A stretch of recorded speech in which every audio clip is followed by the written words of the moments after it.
Cost accounting के ही हम second part पे आते हैं।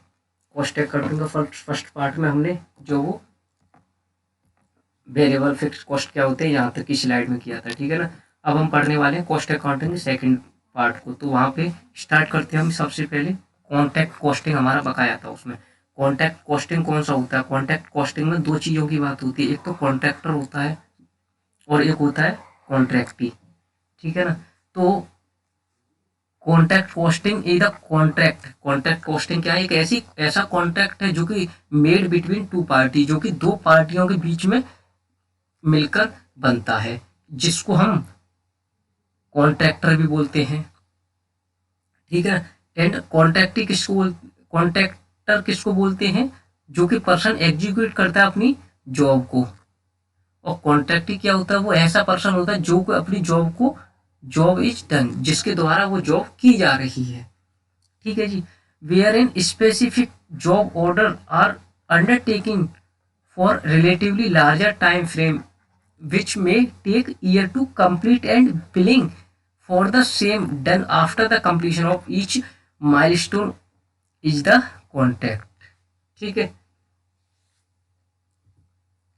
दो चीजों की बात थी उसमें, एक तो ठेकेदार बोलते थे जिसको, और एक ठेकादाता, ठेका देने वाला और ठेकेदार काम करने वाला, ठीक है ना।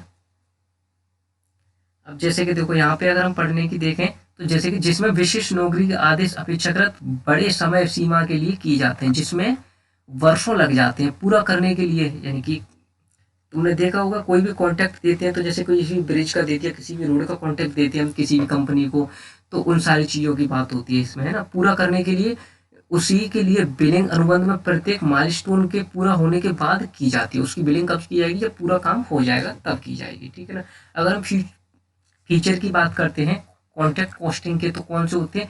लार्ज इन साइज, ये साइज में कितना होता है? बड़ा होता है काफ़ी, है ना। कॉन्ट्रैक्ट जो उठाते हैं हम किसी भी चीज़ का, तो and take more than 1 year of completion, 1 साल से ज़्यादा समय का लगता है इसमें।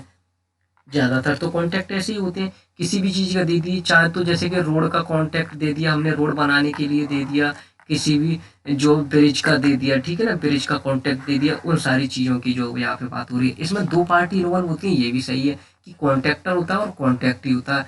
एक तो ठेकेदार होता है और एक ठेके देने वाला होता है।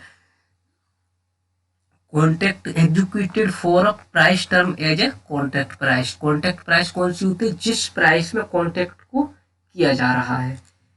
हर एक कॉन्ट्रैक्ट में इज यूनिट कॉस्ट होती है, जैसे कि एक्सपेंसेस गेट सेपरेटली रिकॉर्ड किए जाते हैं जो भी एक्सपेंसेस होते हैं, and profit two is separately ascertain, और कितना हमें प्रॉफिट हो रहा है वो भी हमें अलग से दिखाते हैं। इसमें एक्सपेंसेस जो होते हैं वो चार्जेबल होते हैं डायरेक्टली टू कॉन्ट्रैक्ट अकाउंट में, कॉन्ट्रैक्ट अकाउंट में चार्जेबल होते हैं जो भी खर्चे हमारे इसमें कॉन्ट्रैक्ट अकाउंटिंग में किए जाते हैं, ठीक है जी। स्पेशलिस्ट सब कॉन्ट्रैक्ट में भी एम्प्लॉयड, इसमें सब कॉन्ट्रैक्ट भी होते हैं। एडवांटेज की बात करें हम यहाँ पे, तो work can be completed without any delay, कोई भी डिले नहीं होता और ये वर्क कंप्लीट हो जाता है। ये कॉन्ट्रैक्टर फाइंड करता है टोटल कॉस्ट ऑफ कॉन्ट्रैक्ट की कितनी टोटल कॉस्ट है, कॉस्ट पर ईच एलिमेंट, हर एलिमेंट की कितनी कॉस्ट है, और अमाउंट कितना profit available from each contract, हर कॉन्ट्रैक्ट से कितना प्रॉफिट हमें होने वाला है, ठीक है जी। There is no possibility of incurring loss, यहाँ पे कोई भी पॉसिबिलिटी नहीं होती है नुकसान होने की, ठीक है जी।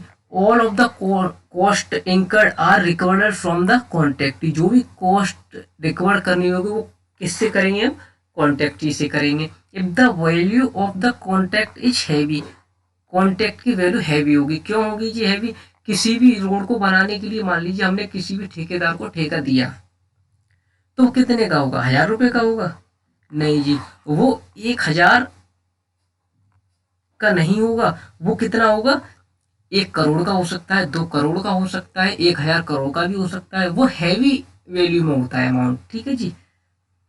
कॉस्ट में प्लस होती है, contract method is usually adopted, the contractee can exercise effectively, control करता है परफॉर्मेंस को, and contract having retention money, ठीक है।